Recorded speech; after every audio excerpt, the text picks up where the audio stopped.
10 past 6 actually. Uh, and this is the spiritual discussion program. I'm Saad. I'm in Bromley in southeast London, which is today very bright and sunny. Lovely skies, clear blue skies. And Gregory's with me again. Gregory, how are you? Well, I'm fine here in Brussels, which is getting very hot now. But with blue skies, which is okay. And as usual, you're welcome to join us with any questions or comments. I'm going to begin with, what is the Grail message?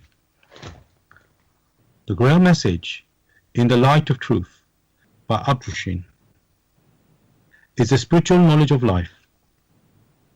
It offers an explanation of the world, a picture of creation on the basis of natural laws. Its lectures contain valuable basic elements as a help in life. For through the knowledge mediated, the readers again brought closer to life and led back to God. The Grail message deals with important fundamental questions of life by explaining in a clear and logical way the automatic working of the laws of nature, the whole weaving of creation, allowing every process to be recognized and thereby the purpose of our whole life. It is directed at the individual and speaks to the innate experiences of the human being, their strengths and weaknesses. Thus, every reader has the opportunity to discover through the intuitive perception if what is stated is the truth. Combining with matter-of-fact reasoning, a complete world picture arises, where there is no separation between the visible world and the great world beyond the five senses, nor any separation between scientific and religious striving for knowledge. I'd like to give you a couple of quotes from the author of the Grail message, Abdushin. The hearer and reader of my lectures should always work within himself, keenly probing and building bridges from one lecture to the other, as well as out into the great and small world happenings. Only then will he be able to understand the Grail message and find that it gradually shapes itself into one complete whole, without leaving any gaps. Again and again in all the happenings, the reader will come back to the basic features. He can explain everything without having to change even one single sentence. The word of the Grail message lives, so that it permits only those people who really carry the honest desire in their souls to find abundantly. All else is automatically rejected by it. For the arrogant and those who seek superficially, the message will remain the book with 7 seals. And I'd like to give you one more quote from the author Abdushin.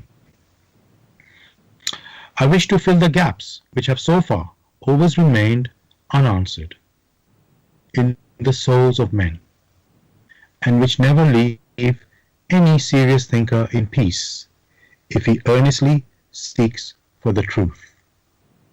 So, dear listeners, I want to just remind you again, the topic we're discussing tonight is what is happening in the world today. What is happening in the world today? And you can join us with any questions or comments. The number to contact us, our UK number, it is 07939 641 958. You can call, text or use WhatsApp. And if you're outside of UK, it is 0044 7939 641 958. Again, you can call, text or use WhatsApp. So I just want to go, the topic tonight, like it says, what is happening in the world today? And I just want to say, listeners, it's not something that's surprising when we pick this title tonight. There's so much upheaval that is going on the earth at the moment. We've got the COVID-19 pandemic. We've got this worldwide economic crisis or crash. And then we also now have been seeing like a mass worldwide outrage that is resulting from the brutal killing of George Floyd in the USA, which is bringing out long-term injustices about racism and inequalities, which have been around for a long time, but it's suddenly showing up.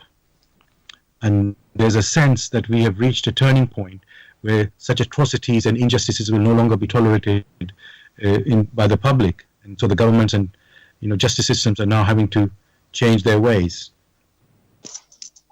So that's why I again invite you listeners to join us tonight with any questions or comments. So something that is happening now, and we want to understand what's going on. And of course, these are earthly things, but again, there's always a spiritual basis behind them. So, Gregory, I want to say that there have been so many incidents really since this George Floyd killing in the United States, and maybe we should just refer to a few of these events that have taken place. We've seen the protests, some of them mostly peaceful, and some were violent. And then we've also, it's happened of course, in America first, but it's spread around the world. In, let's say, Western Europe, you've seen it a lot. Well, it is all around the world, really. But maybe we hear more about Europe, being in Europe ourselves. And so in UK, for example, we've seen protests against statues of these. There's so many different people actually, but I'll just pick a couple of them. We saw it in Bristol, for example. There, this he was a slave owner, Mr. Colston. I don't know exactly his full name. And as we saw in the protest, they were down and threw it into the harbour in Bristol out of anger that he was a slave owner. And then there's been some other ones, let's say graffiti that was at a Winston Churchill statue and so on. I won't go into all the incidents, but basically it's an overflow of anger and rage of things that have been, let's say, been there for a long time, but there's now, in the time of now, it seems that's unacceptable. And obviously every country, or a lot of countries, have racism issues, not like something that's been sort of just came up now. So now it's all rising up suddenly, and people are going on a wave. So what I want to say, Gregory, I'll ask you,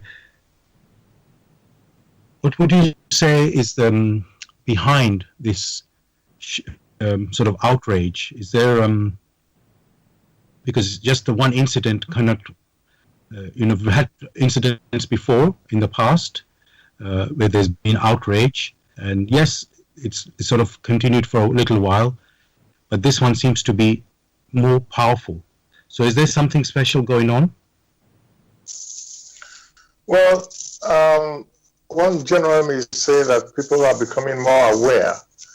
Is the awareness of such atrocities that is making many to respond. For as is well known, evil will thrive only on the premise that the so-called those of good volition remain silent. But now many people are then realizing that unless they speak up and respond against such atrocities, then they themselves will maybe classed as accomplices.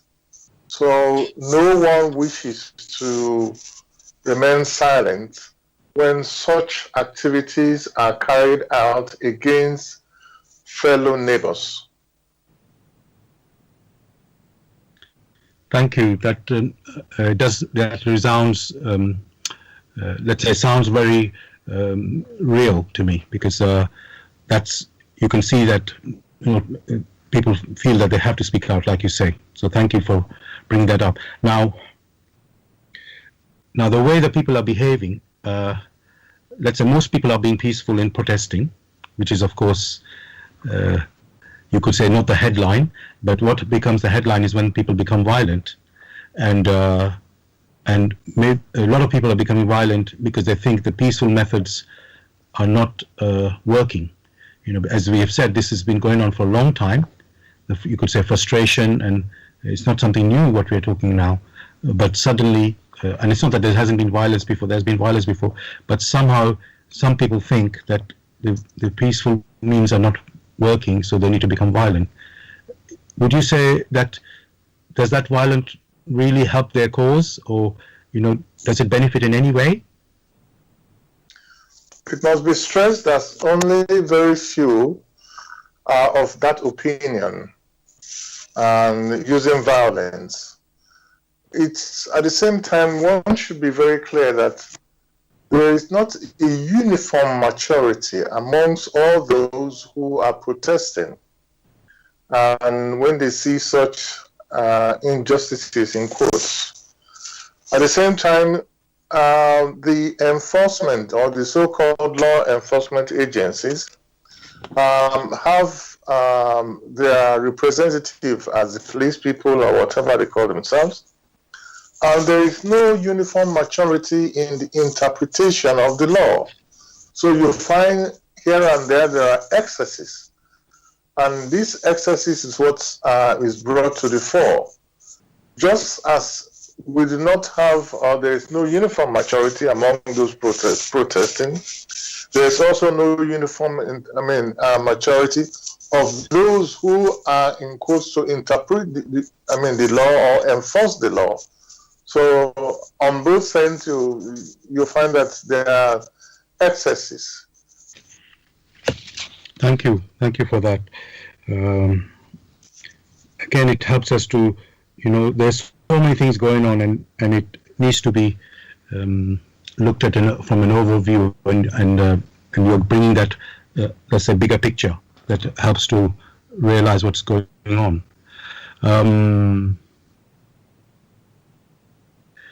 And Gregory, also, when people collect together in such large numbers, of course, they make a difference in the sense of they're more visible and outspoken. But does the numbers make the biggest difference to sort of having an effect? Let's say the effect of actually producing positive change. Does the numbers makes a difference?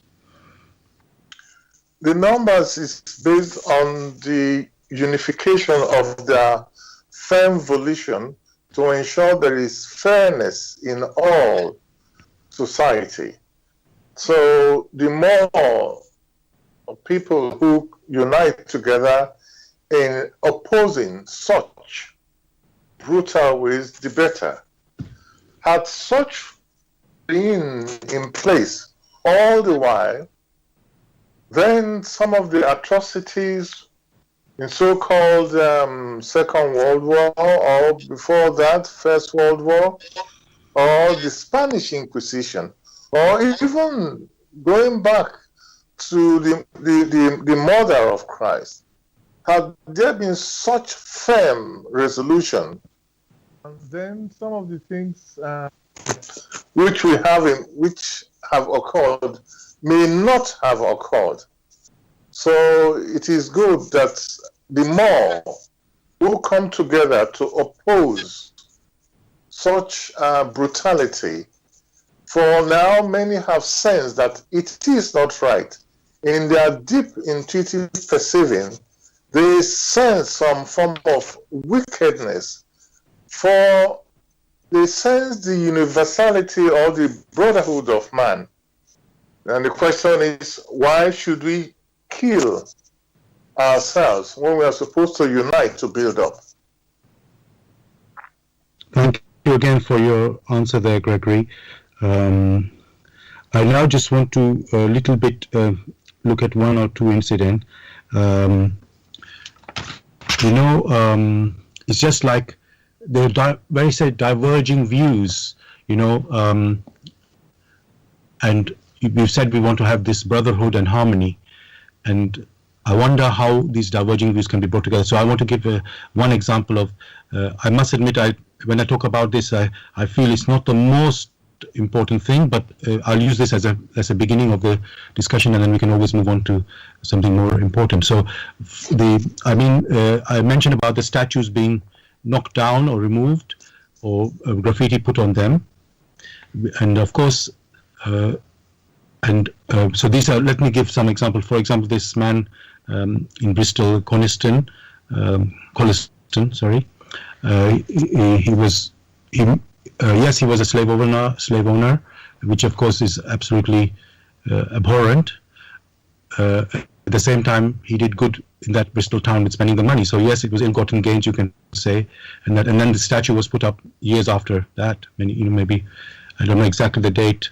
Then the statue was put there, and then obviously in the world of today, things have moved on, and many people before tried to either, there were some people who wanted to remove the statue, and some people wanted to, let's say, put some more words on the statue to give the historic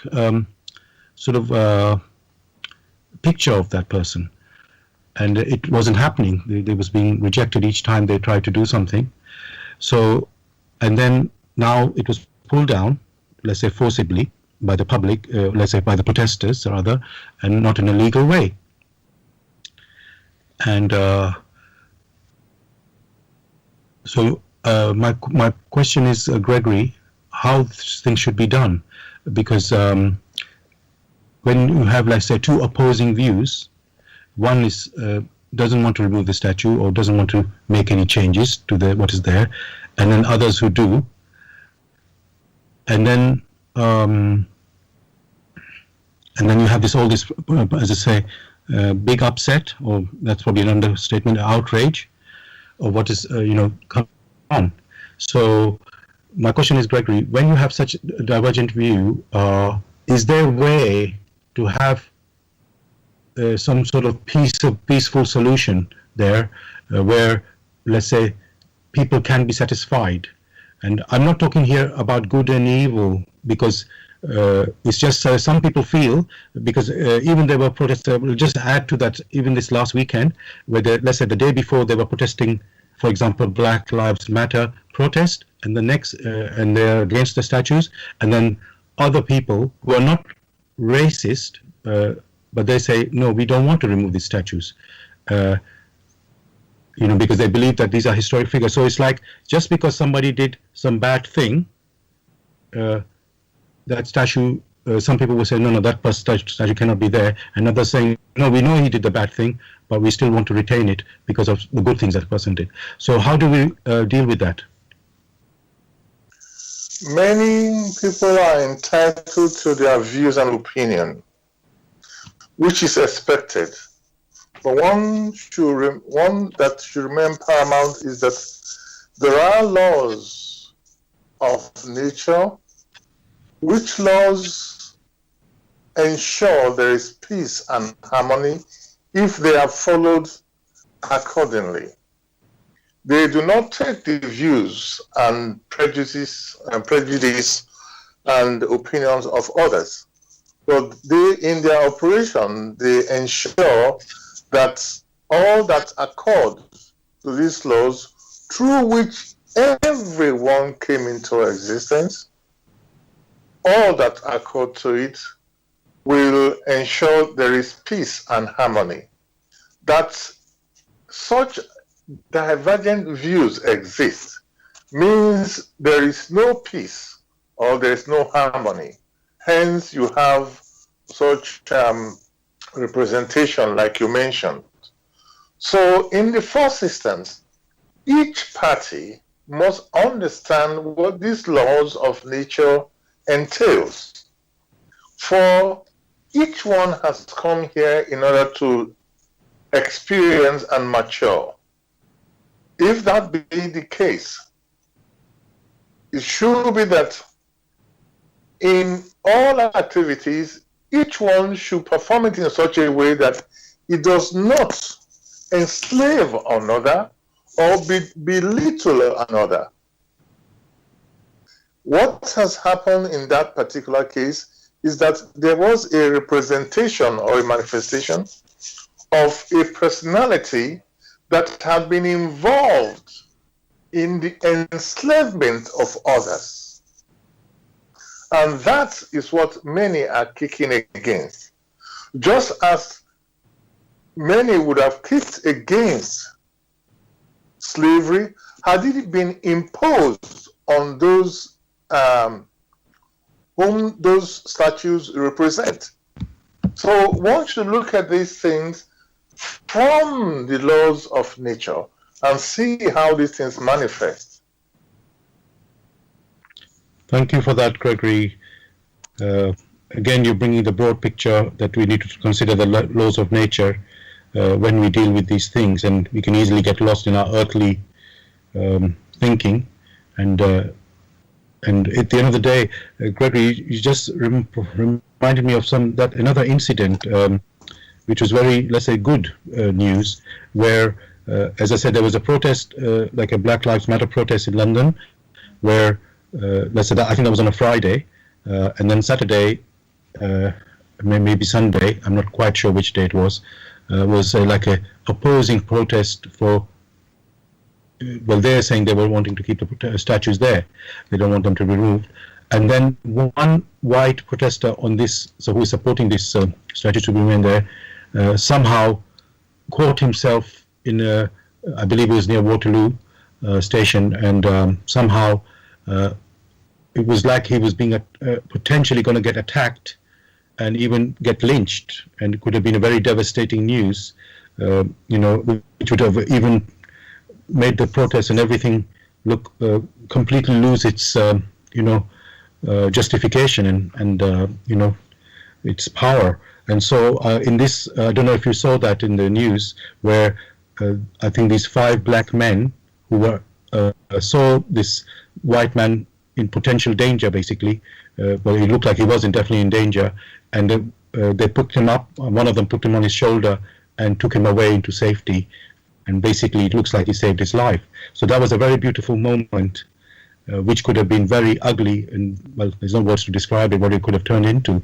And that was like a beautiful moment of how we should be.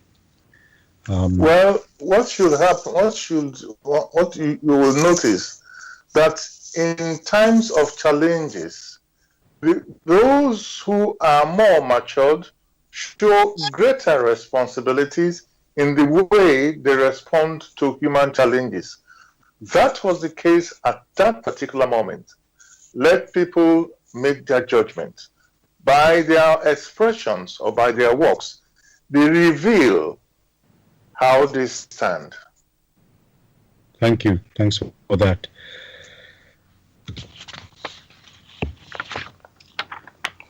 So, dear listeners, yes, you're listening to Bless Radio. It's the Tuesday evening spiritual discussion program. The aim of the show is to introduce you to the spiritual knowledge in the light of truth, the Grail message by Abdushin. And if you want to know more about the Grail message or want to get a copy for yourself, you can go to this website, which is www.grailmessage.com. I'll spell that, www.grail, G-R-A-I-L, message, MESSAGE.com. And the topic we're discussing tonight is what is happening in the world today. What is happening in the world today? You're welcome to join us with any questions or comments. The number to contact us, our UK number, it is 07939 641 958. And if you're outside of UK, it is 0044 7939 641 958. Again, you can call, text, or use WhatsApp.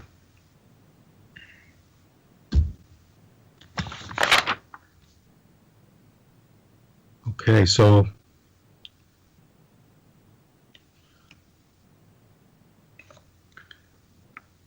another thing, Gregory, it's all in the news at the moment. Um, I know it sounds political, but I think we don't have to make anything political. We always look from a spiritual understanding. So, for example, I want to say there are two things actually. One is, we're having the pandemic, the COVID-19 pandemic, and for UK, we have noticed that a lot of black and Asian people have died and suffered, disproportionately to the white population who have suffered COVID-19. And there was a review commissioned by the government. It was even led by, I believe, I think he was a black professor, and it was supposed to be published.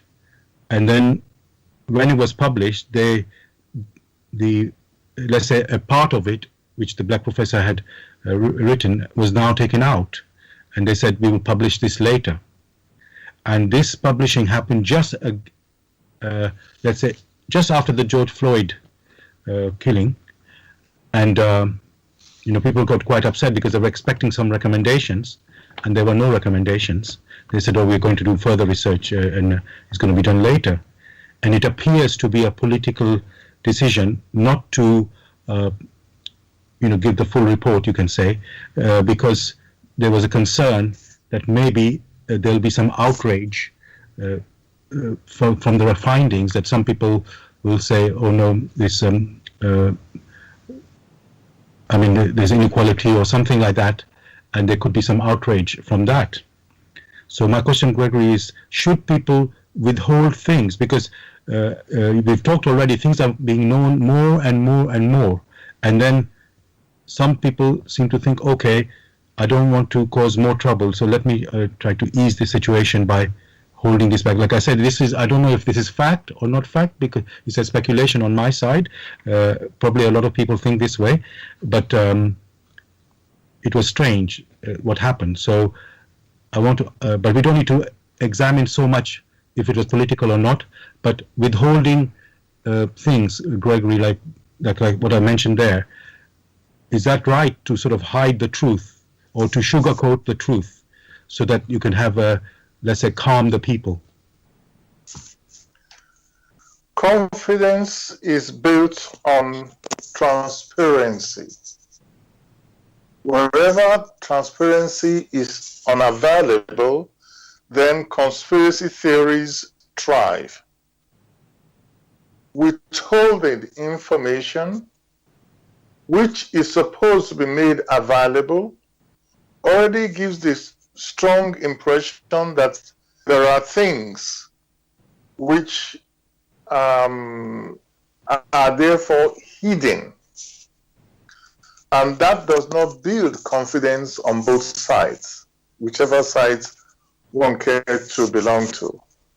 And when you have that, those who withhold such information, they have things to fear. It also means that they themselves are unsure of how to proceed. Fear breeds all sorts of innuendos, and many other things are built upon fears which before long will collapse. Only clarity which is built on confidence, will sort of give everybody the insight on what has happened. And if there is something bad that has happened in the past, apologies are tendered very clearly. Maybe such people should look at what had happened in similar scenarios, like South Africa, where there was open discussions. Nothing was hidden. And those who had perpetrated terrible things came out into the open and confessed. And those who suffered the pain came out and emptied their minds. So transparency is key. Wherever there's no transparency, then conspiracy theories will thrive, and the returns of such wrong activities will explode sooner rather than later. Thank you again, Gregory, for that, because yes, I remember that in South Africa there was a Truth and Reconciliation sort of commission where those atrocities people committed, the people confessed, like you said, and and that made peace. There was no recrimination, and people, and you can see the result of that. That how people, yes, we still have inequality between races and in these countries. However, you have peace, and because the truth was said. So thank you for bringing that out. Now,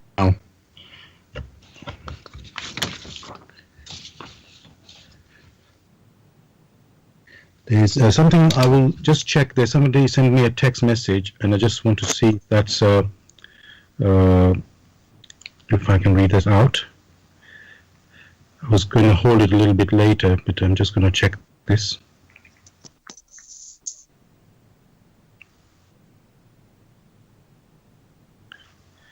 Yes, this is a comment from a listener. I would say it's quite strong words, but I will say it. It says, darkness is more intense than it has ever been. Truth is replaced by lies, so that a lie told often enough becomes the truth. Governments no longer care for their people. So governments no longer care for their people and serve their puppet masters. And the other thing is, races are being manipulated to hate one another. Chaos, confusion, perversion is widespread. Right is wrong and wrong is right. It is a world that is completely upside down. The laws of the Almighty are ignored. Therefore, madness is the result. Madness and chaos. That is what is happening in the world today. So that's the comment from a listener. I just wanted to share that with our listeners. So I'm going to Gregory. Yes. Now, Gregory, let's look at how things can be dealt with. In this situation that we're in. Or let's say, look at the source of these problems that we're having. So, if I pick an example, Gregory, which I read in the BBC News website, where, let's say, young school children, let's say of white race, let's say, they stick with their own kind and their own family, obviously, they're friends with them, and then they have certain views, let's say, against their fellow black citizens, and they, as children, they make jokes, or maybe jokes is not the right word, insults, let's say, which they think of that as a joke in that time, because it's the fashion for kids to say certain things, almost like they have to show off to their fellow friends, that this is the way to be, even though it's some words they speak are nasty. And then, and let's say their parents and things also reinforce that sort of prejudice views, let me say like that, against black people. This is an example I'm giving from this news story that I saw. So, and then what's happened in this news story, because of what has happened now since George Floyd, people are reflecting, oh, I was like this as a child, and, I was doing it, let's say, for fun. Because that's what that's the time I was in, and the people were like, around me were like that. And now I regret that now. And that's not, and so my question, Gregory, is these things, begin from school age or from young time. People are, I don't know if the word is indoctrinated, or the way that's how the environment is that they are around. And this is not acceptable anymore. That's what let's say the turning point has come now. So, Gregory, what can be done? Because so many things are, let's say, what we are finding is it's been around us all the time, but it's like it's been hidden from our eyes. How we live. This environment that is there, we're not even aware of that. So, Do you think something should change in, let's say, education or something? One has to be very careful in defining what prejudice or racism is. But one thing, the facts must first be mentioned, that in every society, there always exist different levels of maturity, whether it be the black society or black communities or white communities. And because of the general ignorance and immaturity of the human soul, many who think they are a bit better than the others in a specific field want to enslave the others, forgetting that, like themselves, others have come in order to experience and mature.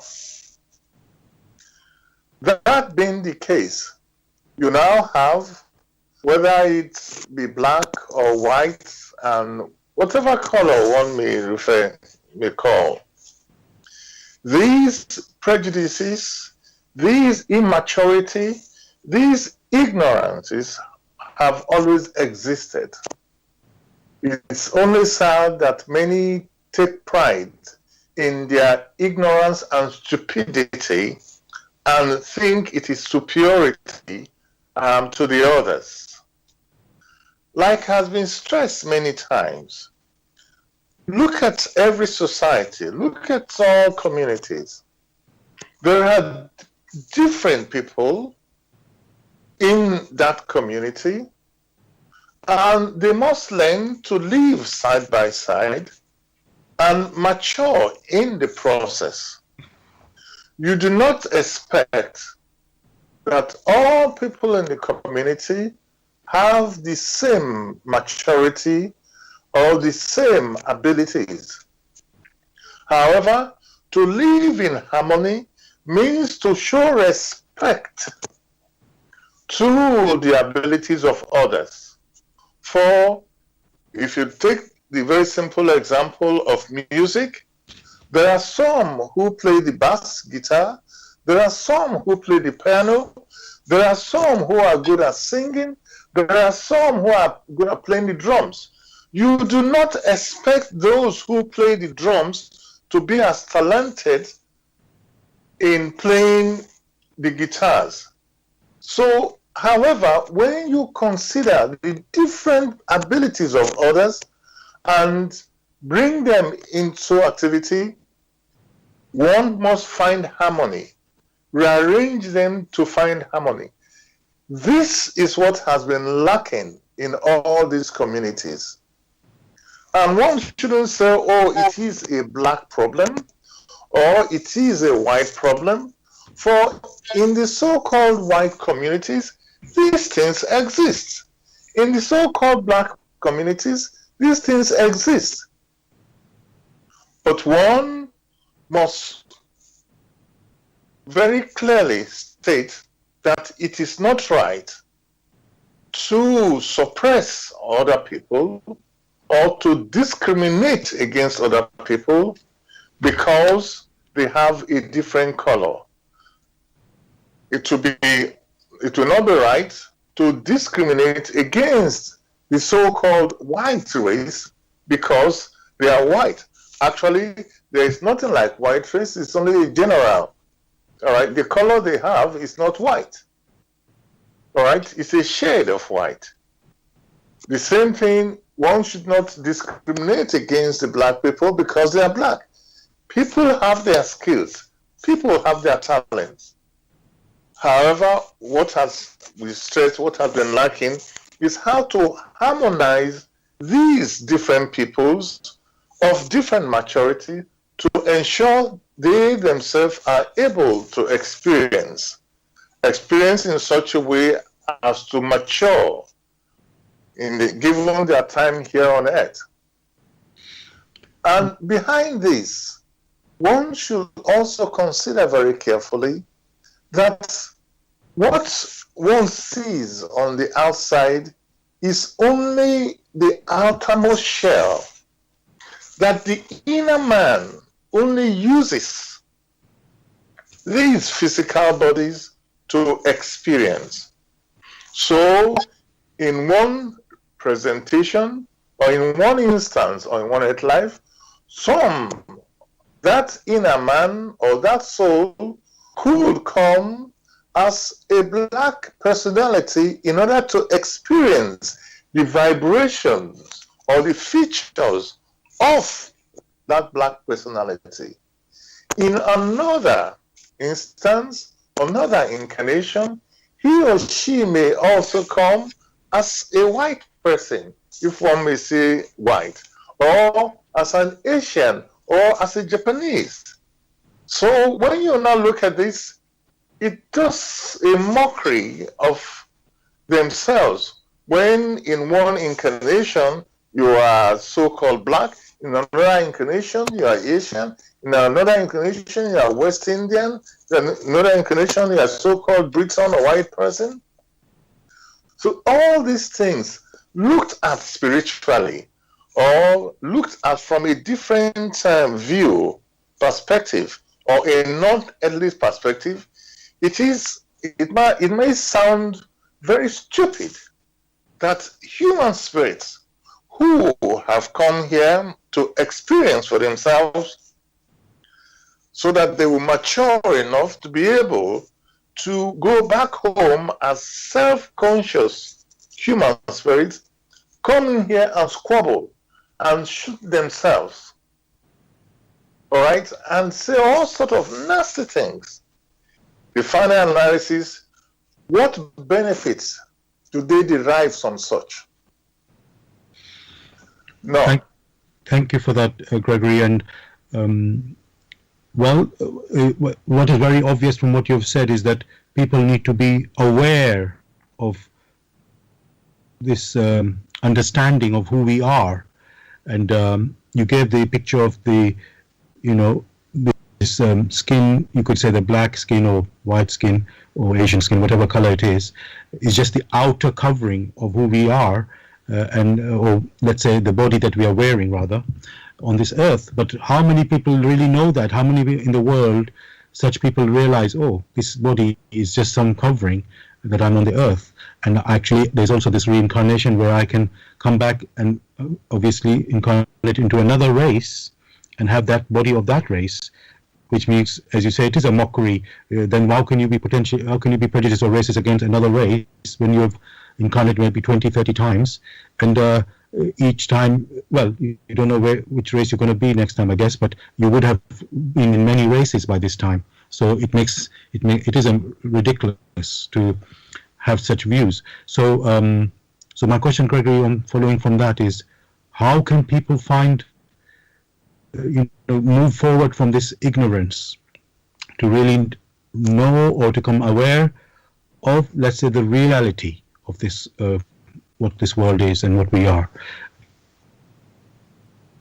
Many, to a large extent, through their consciences, are able to perceive that the way things have been going are wrong, and therefore strive to sort of find a way out of it.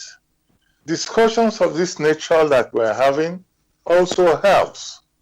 But the key thing here is education. Not just education to know about the sciences, and that is the end of it, but education of the human soul, understanding the laws of creation through which they themselves have come into existence, which laws of creation they themselves can never deny. So one has to go back to the basics. For what the person doesn't understand may constitute the basis for the fears that he or she may have. But once there is understanding most of these fears will vanish. And such prejudices have their roots that the person whom you are looking down upon may turn out tomorrow to be much, much mature than yourself and superior in his or her behavior. You gave the example where someone who went for the protest fell and got injured. And the person, the people he has come to protest against took care of him so that he doesn't come to injury. Such is the maturity through activities which governments, which personalities need to know. Unless they know that, then they are at war with themselves. Thank you, Gregory. And you reminded me that person who rescued the black man who rescued this white man who was injured. I didn't quite know what exactly had happened to that white man, but they interviewed him and they said, how should we be behaving?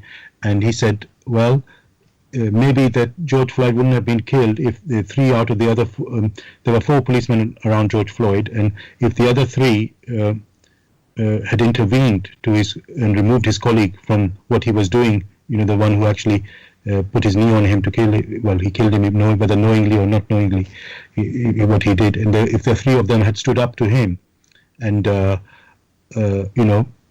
they could have saved George Floyd's life. That's what he said. This same man. So it just shows, how the whole thing could be turned around, in this moment. So, yeah.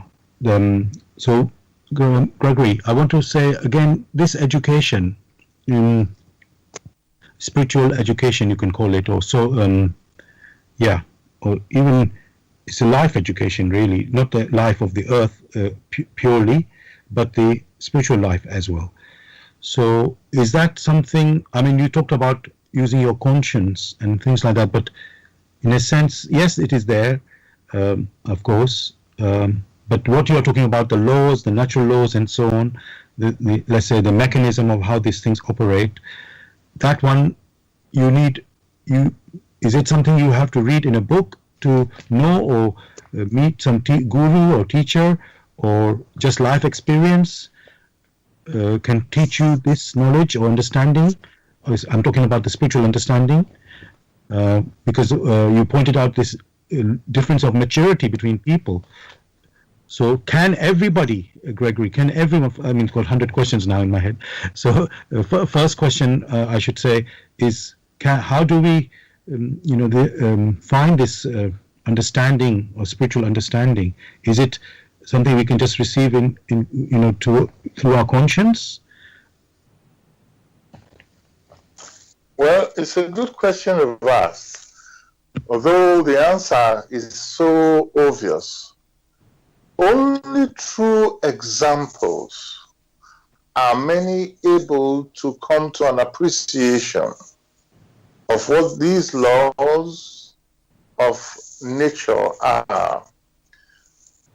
One also mentioned conscience, but let's take the example that you just mentioned. Here was a scenario in which another personality took care of him or her who had been injured. That is a lesson for all to see. That if you yourself, who need to experience here on earth, will take such pains to help somebody in need, in return, only goods and harmony and blessings will return to you. Like you said, this man was picked up in his injury. That example explains everything. In the biblical times, when Christ taught, He gave the example of the Good Samaritan. How else would he have spoken? Yet, many who hold this in their mouths, in their hearts, never act accordingly. By their activities, we shall know them only means only through the activity or through the works are we able to take the right examples and distinguish that which is right and also that which is not very right or which is wrong. For to teach children something in abstract without showing good examples is of no avail. These laws which the governments or, societies make for themselves must be made in such a way that everyone in the society will benefit, not a few benefiting from the sweat of others. So the examples are there. Even if everything is written in a book and many read the book and they do nothing with it, then it is of no avail.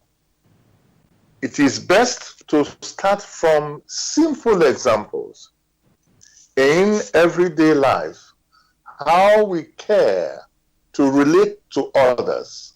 For what we don't want others to do unto us, those things which will repress us, we ourselves should make a vow never ever to do such things on others. Then all misunderstanding will vanish, and many will only strive in such a way to help others. Like you rightly said, had those other officers stopped their colleague from doing that which is not right, the tragedies which have unfolded may not have happened. Therefore, it is possible to live in peace with neighbors. It is possible to live in peace with those who are not as matured as yourself spiritually. Thank you for that, Gregory. Dear listeners, you're listening to Bless Radio. It's the Tuesday evening spiritual discussion program from 6 p.m. to 8 p.m. The aim of the show is to introduce you to the spiritual knowledge in the light of truth, the Grail message by Abdushin. And if you're interested in getting a copy of the Grail message or want some more information, you can go to the website, which is www.grailmessage.com. I'll spell that, www.grail, Grail, message, MESSAGE.com. And the topic we are discussing tonight is what is happening in the world today. What is happening in the world today? You can join in the discussion with any questions or comments. The number to contact us, our UK number, is 07939 641 958. You can call, text, or use WhatsApp. And if you're outside of UK, it is 0044 79 39 641 958. Again, you can call, text, or use WhatsApp. Kirby, I've got a question from a listener now. Okay, it's saying, how strongly does peer pressure influence life and pattern of an individual? And we had this, I sort of gave an example of a story earlier, actually,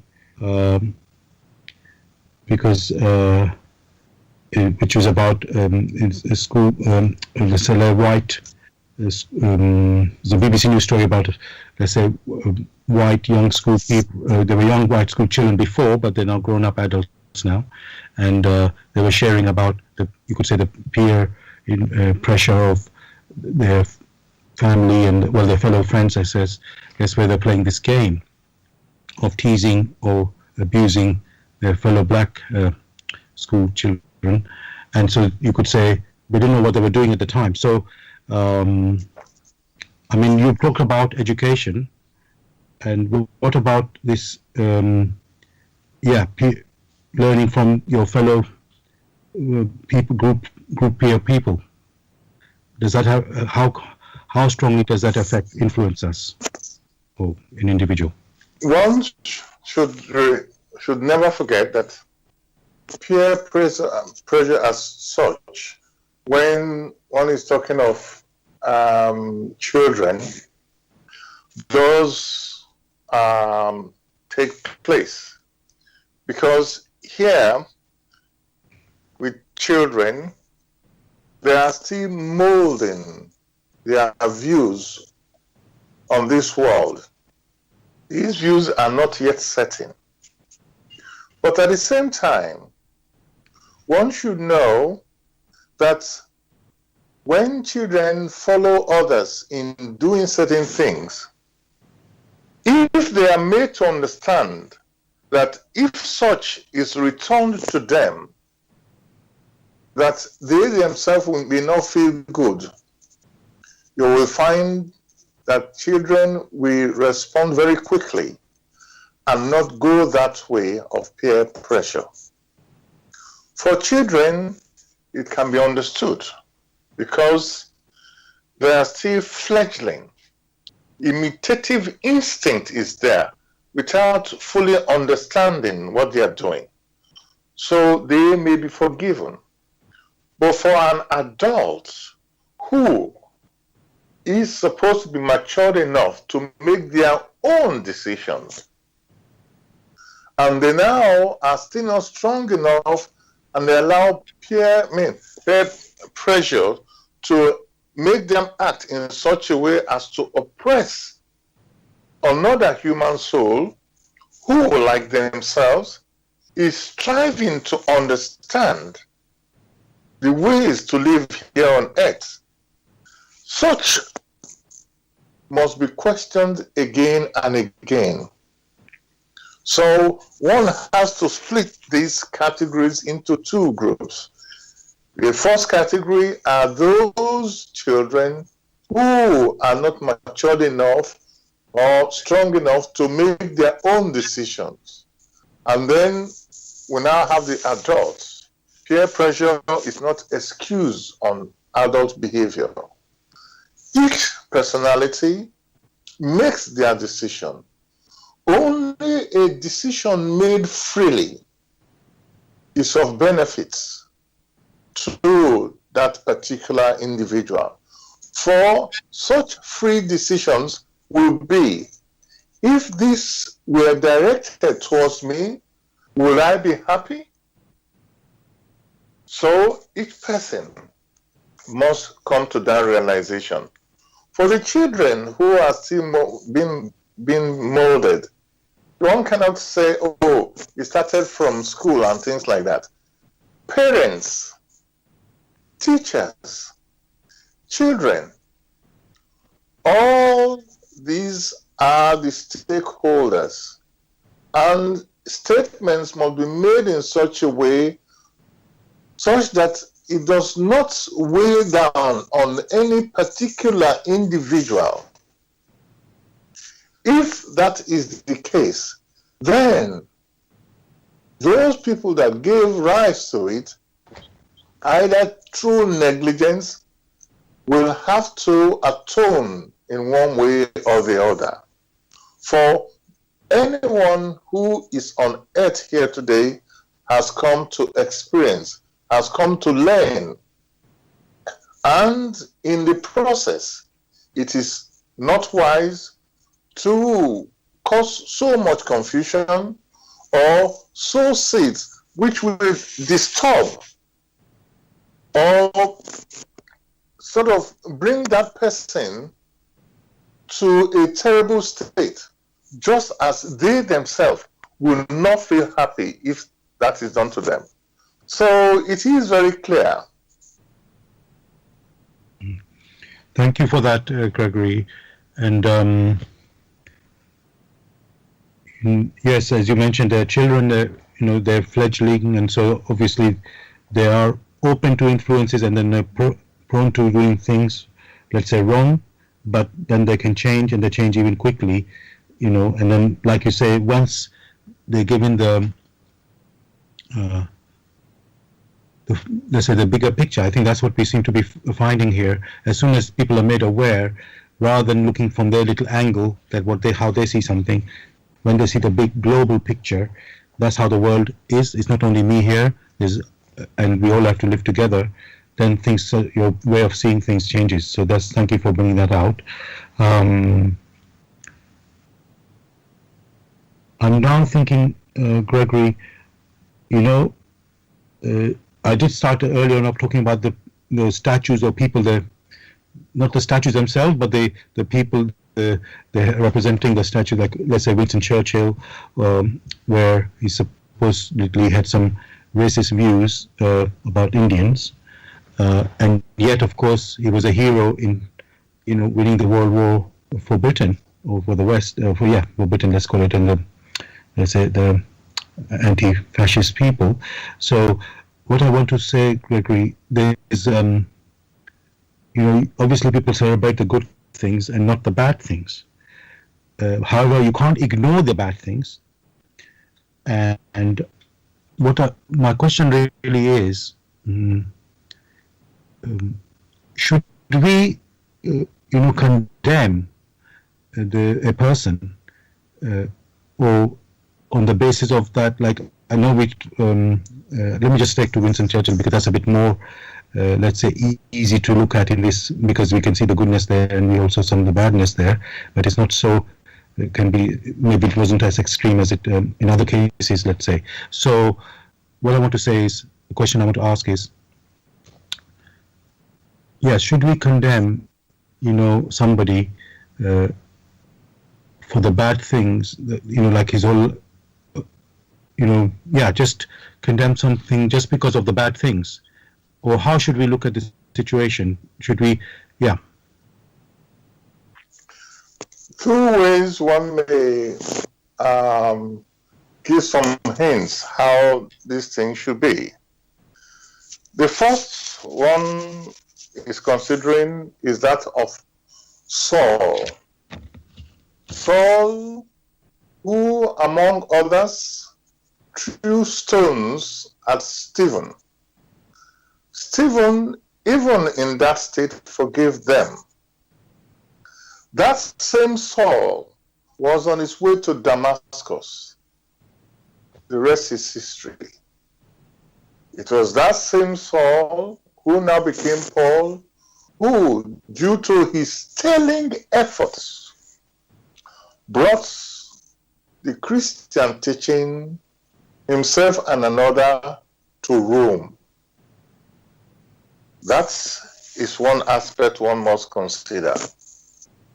The other aspect, basically, is to know that in life, many have challenges. In these challenges, sometimes they get it right, sometimes they don't. If they get it right, we hail those activities. If they do not get it right, we do not condone such activities, and we point it out that these activities were wrong. Why? Because they did oppress other human spirits whom, like him, have come to experience in order to mature. It is good to point it out very clearly so that there's transparency. But what will not be right is to continue to use that basis to condemn everyone. For in doing that, we'll find that they who are doing the condemnation fall into that same category, into that same group, into that same error that person who had committed an error fell in. Then it becomes let him or her who has never done that which is wrong cast the first stone. But as humanity matures, many a thing becomes very clear to them, and that which had been wrong in the past will be revisited and condemned for its wrongness.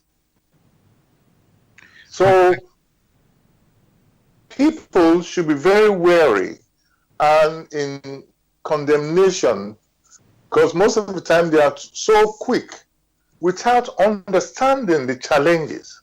Of course, many terrible things have been done, as in the past. Look at the Second World War. Look at the terrible suffering inflicted on others who have done nothing to those forces who were advancing. Look at the Spanish Inquisition. Look at the slave trade. Such activities are strong volitions that have manifested. They who did that, they have sown seeds. Which seed will sprout in the beyond and will come to maturity such that before long they themselves will have to reap. Or these seeds are shown to them, are brought home to them, such that they will make a decision. They will make a decision to be continuously or not to be. Thank you, Gregory. You've already said it in your answer there, that because no man really is a saint. We have done good things, we have done bad things, and then if we are just condemned for that bad thing, then we're forever it's like a life sentence. In this case, this is a reputation of somebody we're talking about, but still, that is how the man will be remembered, or person will be remembered, and that's just not how we are. People will, like you said, there are challenges that people are dealing with. Then there's also people making mistakes or wrong judgments, and yes, it has a big effect on people because of the wrong judgment or deliberate, evil even they might have done in some cases. But each person has a right or has the opportunity to redeem or to recover from the situation, whatever they have done.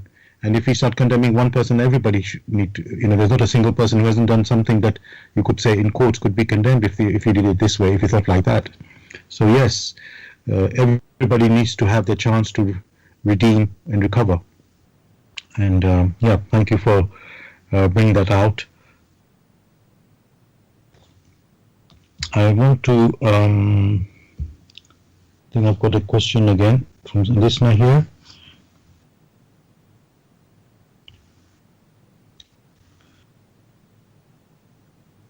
Okay, this is saying that some people regret almost instantly a crime they have committed, saying they are shocked that they did it. Do our thoughts, okay, it sounds a bit weird question, but I will say it still. Some people regret almost instantly a crime they have committed, saying they are shocked that they did it, they could do it.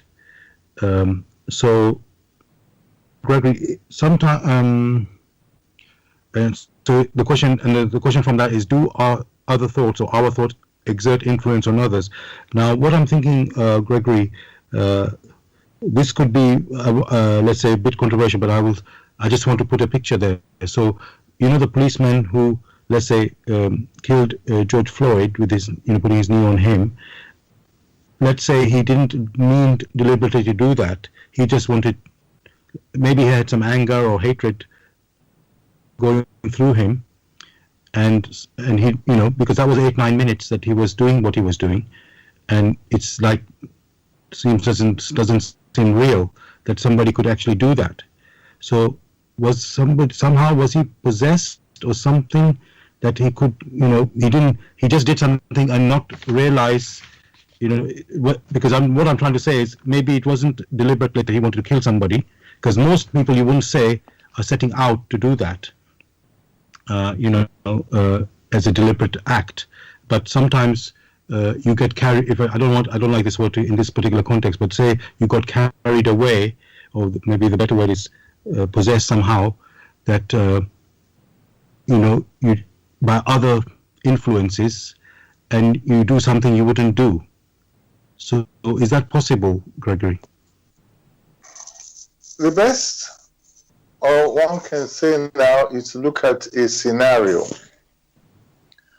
Many people or many personalities carry out certain activities to show that they are tough, that they are not weak.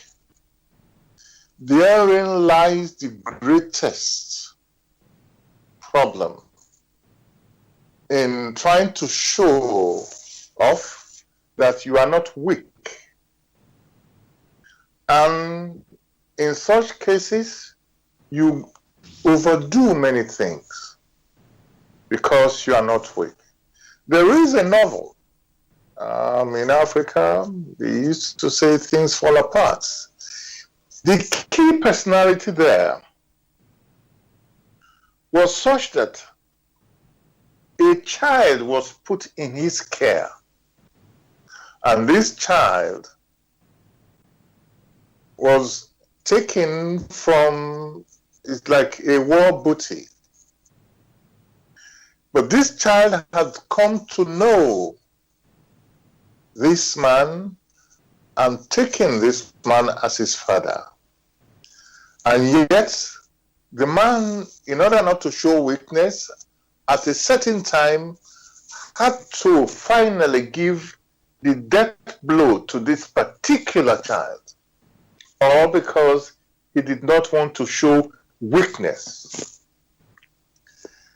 Many of those people who we call law enforcement people should realize that the majority of the masses have been put into their hands so that they themselves will care for them. So there is no use, there's no need playing the role of a strong man to destroy a life which had been put in your hands.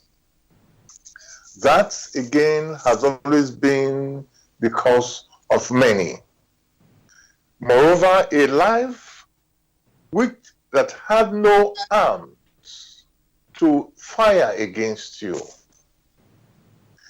A life which there were 3 or 4 of you. You knew what to do. So mankind may find excuses. They have sown. We can only wish them well what will return. If they now say, oh, maybe we were possessed, the human spirit has the power to ensure that they themselves do not find such condition to dwell on them where another human spirit of evil volition takes over the physical body. Will they be possessed as to have their own child and put a knee on their necks, their 2-year-old or 1-year-old child? Will they be possessed to carry out such activities on their parents, on their brothers? Mankind can only give excuses. But whatever they have sown, it will come back to them in abundance. Thank you for that, Gregory. And another question I want to ask you is, does the Almighty intervene or in this, in any of these events, when there's injustice going on, does he intervene or yeah? The Almighty, through the laws He has woven into creation, always intervenes so that the human spirit will do that which is beneficial to it. But this intervention is done in such a way such that human spirit who is carrying out the belligerent activities should hold back. However, many refuse. Therein lies their responsibility. First, would they expect the Almighty, with all the power and the radiations that stream out of the source, to come and plead with insignificant human spirits when they ill-treat their peers, their brothers and sisters from out of the same source, who have set out as unconscious spirit gems, but need to go back as a self-conscious spirit gem. The laws that He had placed in creation makes this possible. However, human spirits must make their final decision because they have the free will to decide which way to go. Thanks again for that, Gregory. I'm just looking at how can, let's say, you talked about God intervening, or the Almighty intervening, and intervening through the through the natural laws, you could say, through the laws of this creation. So I would say, the job of man, really, the duty of man is to know the laws of nature. And so, maybe, you've talked about using our conscience and other ways, and you give an example of Jesus, in his teaching, showing, you could say, love, that was his message of love, how we're supposed to live, help our neighbor, love thy neighbor. And so would you say man has, what I'm trying to say is that we don't seem to learn, Gregory. These teachings have been around, it's not only Jesus, many teachers, spiritual teachers have come to help man, and yet we don't seem to learn and don't seem to turn around.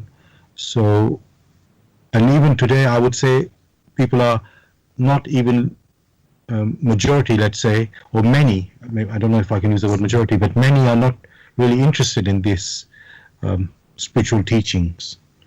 So, is there really a hope for everybody that we can be turned round, or is only a few that can be turned round? When you refer to the word turn round, no one is going to turn anybody round. Each personality must turn themselves round by making the right decision. The right decision in the sense by being awake, by being on the alert, by being vigilant in the grasping of the laws of creation or the laws of nature, through which they themselves came into existence. And when Christ said, love thy neighbor as thyself, it was the most basic example he could give to point out the way. And because they did not understand, those who listened, they did ask, and who is my neighbor? That example was given, that process was given, and he then asked, of these three, who is the neighbor? For many, there could be no better way of expressing it. So, for those who wish, through vigorous activities on themselves, not on others, for those who seek very diligently, seek with their spirit, they will find.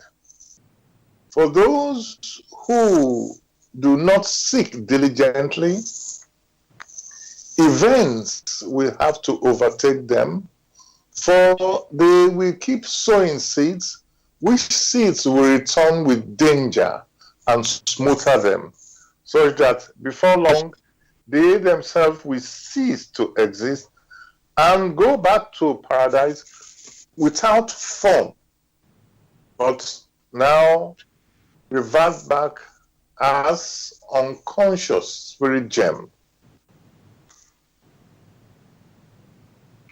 Thank you for that, Gregory. Dear listeners, you're listening to Blessed Radio. It's the Tuesday evening spiritual discussion program from 6 p.m. to 8 p.m. The aim of the show is to introduce you to the spiritual knowledge in the light of truth, the Grail message by Abrushin. And if you're interested in getting a copy of the Grail message or want to find more information, you can go to this website, which is www.grailmessage.com. I'll spell that, www.grail, Grail, message, MESSAGE.com. And the topic we are discussing tonight is what is happening in the world today. What is happening in the world today? You can join in the discussions with any question or comments. The number to contact us, our UK number is 079 39 958. You can call, text or use WhatsApp. And if you're outside of UK, it is 0044 79 39 641 958. And Gregory, you were talking about how we should be awake and vigilant and, opening ourselves to receive, well, first we know, let's say from Jesus' teaching, how simple the understanding of how life we should live. It's the examples and the parables that he gave. And then, so we have been given help already there. But if somebody is not, let's say, aware of that, we have our own conscience. And you've mentioned, Gregory, about really, I would say we haven't talked about it too much in our show today, that we are a spirit. And, the idea is to become conscious. That's what's happening. The world has become more conscious. We're always growing and developing ourselves. Science is advanced, civilization is advanced. Yes, a lot of evil has also, in quotes, advanced as well. But there has been some progress, and things that we didn't understand before, specifically in, let's say, scientific way, we now understand, and we're able to make new inventions and things like that. And yet somehow in our, as you say, Gregory, about our maturity, there's a varying level of human beings of different maturity. And so some people, let's say, understand how to live or behave in a harmonious and peaceful and loving way, and others seem to be struggling or even downright evil in the way they're going forward. So I think I want to take the opportunity now for the listeners to realize what exactly who we are, Gregory. You did give us a very brief picture, but I think maybe it's good now to talk about that. So, because we've said we have to become aware and become conscious. So, Gregory, can you tell us what is a human being, and what is his purpose, and just if you can describe all that. May I request that these questions be broken down to simpler? All right. If one says what is a human being and all that, and then what's his purpose, these are full discussions which can be had. So it will confuse very many. But if they are taken in bit size or bite size, yes, and mentioned, then it is easily comprehensible rather than so many things being taken at once. Okay, so okay. So let's start with the human being, and yes, what is a human being in say, yes, just yeah. What is this? You could call it the structure of a human being. What are we? Basically, when one sees a personality that has a human form as different from that of non-human form, that means those of animals or of plants, we easily recognize that. So the form has, first of all, to be seen. The form is only an expression of evolution. That expression is what we see and we use. When one says an expression, one may also use the term a manifestation. So, of that which we refer to as being human. Therefore, one must now say, in every expression, what is that which impresses, or that which energizes, or that which animates, such that we have that particular expression? That's what we are referring to is the human intuition, which intuition starts its journey from the core of man, which core only uses the human form or the physical body as a manifestation to gather experiences externally, such that it can now make use of these experiences in order to mature. Therefore, that inner core itself, one may say, is the one that is alive, and that the physical body is only a tool for experiencing or for gathering experiences. That inner core set off from a region that is homogeneous to it. That inner core one may refer to definitely as a spirit gem, which initially set out to experience and grow strong before its return to the origin. And therefore, that inner core, in maturing over different realms, for it could not mature at that particular realm because the level of experiences or the speed of experiences was too fast. Therefore, it needed to journey out to slowly grow, gather its experiences, mature, and first become conscious of its surrounding, and subsequently becomes self-conscious. The self is what we are referring to. Self-conscious of its innate abilities that it needs, that it will then use on a continuous basis. Hence, the expression human being. The being means to be human continuously.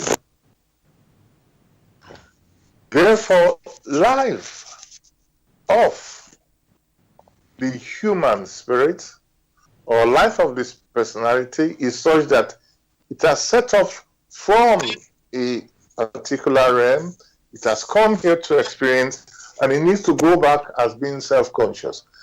In the experiencing here on earth, it could come and experience the different facets here on earth, sometimes as a black person, sometimes as a white person, sometimes so-called an Asian. All it needs to do is similar to someone who needs to play music, but has to also know how to play the bass tones, the tones with high frequency, the middle range frequencies. It needs to understand how these things are played and how they are played besides one another. One would not say, oh, I only want to know how to play the basses. I don't want the low frequencies. Some will say, I only want to play the middle frequencies. Some will say the very high frequencies. It doesn't go that way. For in an orchestra, you always find there are various frequencies. There is a different set of categories of frequencies, but they are well harmonized. Such is the experience that the human spirit needs in developing those innate talents which have been implanted into it. Only when that has been achieved can it set off to go back home to paradise as a self-conscious human spirit, on the conditions that in the experiences it did not hinder others who, like him, striving to become self-conscious. For should such a thing happen, he will be held down until he comes to the realization that that activity in hindering others is not right. And once it has atoned for it, it's able to go back. Such is just the sketch of the activities which a human spirit may carry out. For a more precise picture, one will refer many a listener to the work In the Light of Truth, the Grail message by Abrushin. There, all is laid bare. Thank you, Gregory, for your answer there. It is quite a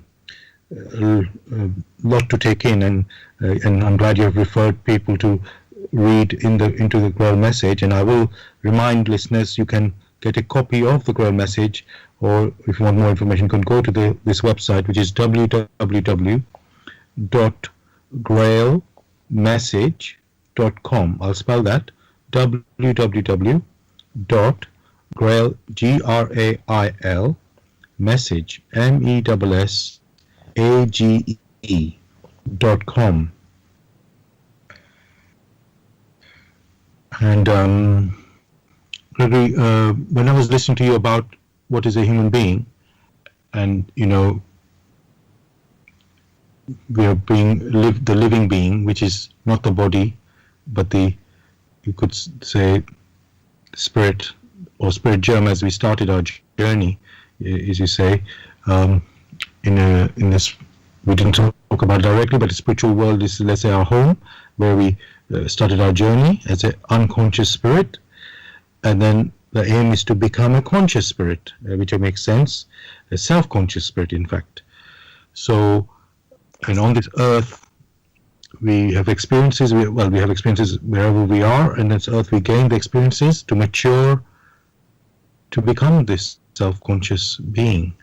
And as you said, a number of lives that we may have to, we need to go through to actually, well, you could say, to build up the full experience, full harmony and abilities that we are supposed to have working with everyone.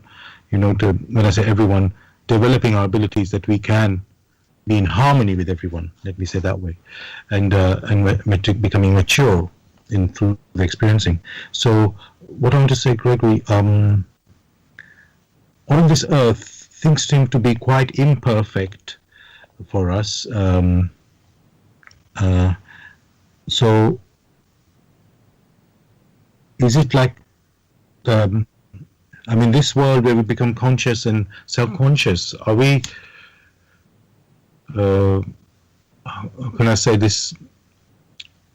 So the point I want to make actually is about, is the world perfect or not? Because it appears, we can't, there isn't really we talk about justice and injustice and things, but sometimes we don't see that there's any justice, or sometimes we don't see perfection. So all this development and things, is there some sort of, we are a particular species which is, let's say, not capable of achieving perfection or having perfection? Are we lacking perfection? Is that something like that, how we are? And that's why we don't succeed? Were the human spirit perfect in the way you mentioned it, where it had, say, to put it differently, if the human spirit had already developed those innate talents which have been embedded in it, then in accordance with the laws through which it came into existence, it would have been perfect, as perfection would permit it to be back home in paradise as a self-conscious human spirit, because all that is embedded in it has now come to full fruition. Because it is imperfect, because it has not yet developed all those noble qualities that it needs to exist as a self-conscious human spirit in paradise, because it has not completed, in many cases hasn't started, or it has gone the other way, not developing it at all. That is why there is so much confusion and so much commotion. For as soon as it's able to develop those features outwardly, to the extent that all that has been embedded into it now come to fruition, then it is perfect in accordance with the laws through which it has come into existence. Thank you for that, Gregory. So I'm thinking now, are we, do we need to, let's say, pray, or to strive for this perfection? Do we, because you said we haven't developed it, our abilities, we have not used our abilities fully, and even some of us are not using it at all. So is there something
Okay, we are back.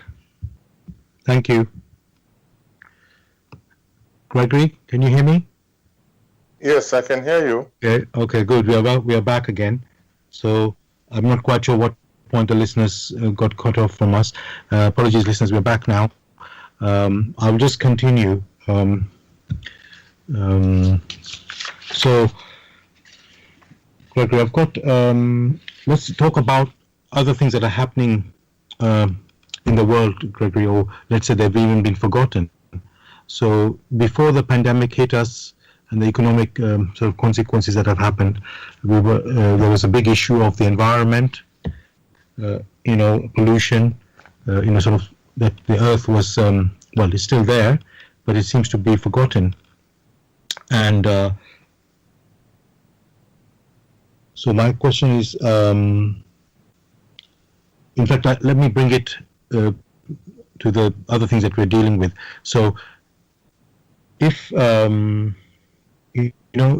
are spiritual beings, we've talked about that we are spiritual beings, and our purpose is to become from unconscious to conscious to self-conscious, actually. And this journey has brought us from, let's say, heaven or paradise, spiritual world, down to this earth to mature and to grow, and then to return back as conscious beings, as self-conscious beings and matured beings. And then we've said that we have experiences as part of our maturing to grow and develop ourselves. Now, on the earth, we are the, let's say, highest or most advanced beings, even if we don't do it in a very brilliant way. But there's sort of things let's say that we've caused trouble in terms of pollution and negative impact on the environment. So, Gregory, should we be spending effort to try and save this environment or save this planet? If we do that, would might be diverted from our spiritual purpose of becoming mature and conscious, self-conscious, by let's say focusing on the earthly, saving the earth, let's say? The first task for the human spirit is to take care of what has been entrusted to it, such that that which has been entrusted to it will bring him or her benefits. If that which has been entrusted to the human spirit, it doesn't take good care such that it thrives, then the human spirit here on earth will be in jeopardy. That which has been entrusted to it, first, is the physical body it uses in experiencing.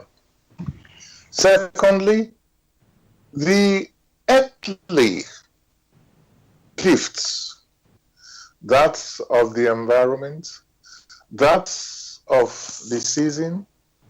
All these things have been entrusted to it such that he or she can make use of them such that they will bring him benefit and he will then mature.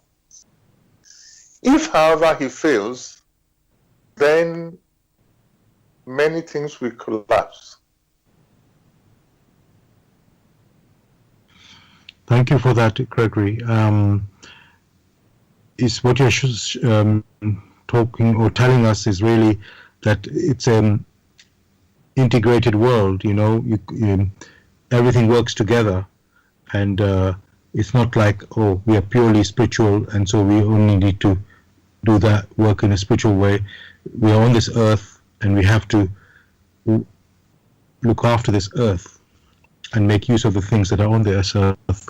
So it's all, let's say, one experience, and not to be pigeonholed or put in one specific field. Or this is, let's say, this is food, and here is something, music, and then there's something else.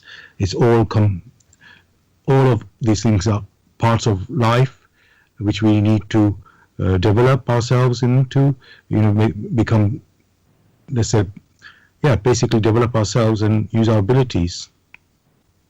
So what I want to do now, we've come pretty much to the end of the show, and I apologize, listeners, for some few hiccups sort of at the beginning and a little bit just a few moments ago, but hopefully you've enjoyed our show. I just want to read, listeners, the introduction of the Grail message, which, or the foreword, I should say, of the Grail message, which I think is to just open us up, really, to the need for spiritual awakening. So this is called For Your Guidance. The bandage falls and belief becomes conviction. Liberation and redemption lie only in conviction. I am addressing earnest seekers only. They must be able and willing to examine this matter objectively.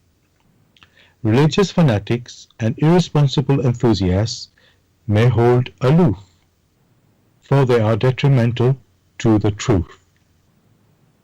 As for the malevolent and prejudiced, they shall find their sentence in the very words. The message will strike only those who still carry within them a spark of truth and the yearning to be true human beings. To all such it will become the shining light and staff. It will lead them unswervingly out of all the chaos of the present-day confusion. The following word does not bring a new religion, but is intended as the torch to help all serious listeners or readers find the right path, which leads them to the longed-for height. Only he who bestirs himself can advance spiritually. The fool who uses extraneous aids for this, in the form of ready-made opinions of others, only walks his path as if on crutches, while ignoring his own healthy limbs. But the moment he boldly uses all the abilities which lie dormant within him, awaiting his call to help in his ascent, he is employing the talent entrusted to him in accordance with his Creator's will, and will easily overcome all obstacles that seek to divert him. Therefore awake. Genuine faith lies only in conviction, and conviction comes solely through an inflexible weighing and examining. See that you're truly alive in the wonderful creation of your God. Abrushin. Dear listeners, I've just read from the Grail message in the light of truth, the foreword, which is called For Your Guidance. So I do encourage you to pick up the Grail message and examine for yourself what it brings, and then you will know what then you don't have to listen to what we say, whether it's true or not true. You will find out yourself.